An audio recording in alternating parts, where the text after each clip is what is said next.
Here's a few little fun random facts that may or may not be connected. You let me know. Jack Ruby, the guy that killed the supposed assassin of JFK, Lee Harvey Oswald, was documented to be in a program called MK Ultra. MK Ultra was a mind control experiment ran by the US government. Jack Ruby also, before he supposedly died of a heart attack while he was in jail for killing Lee Harvey Oswald, he supposedly did an interview where he said that he doesn't remember the minutes prior, during, or after the assassination of Lee Harvey Oswald. A little interesting. MK Ultra had a bunch of other programs underneath it that were more than just mind control stuff. You may have heard of Midnight Climax.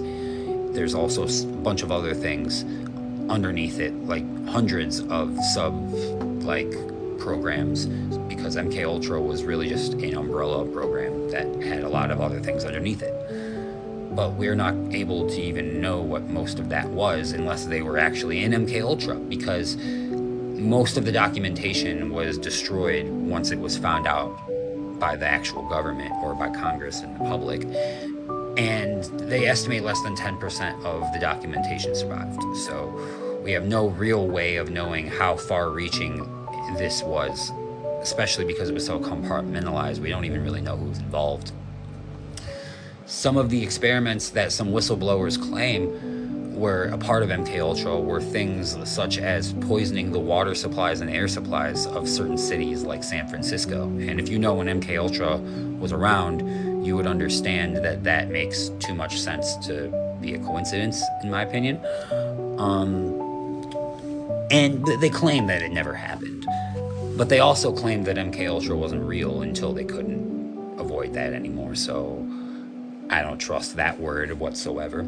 Especially because there were times that the US government did use chemical weapons on the public. Or sorry, not chemical weapons, chemical agents.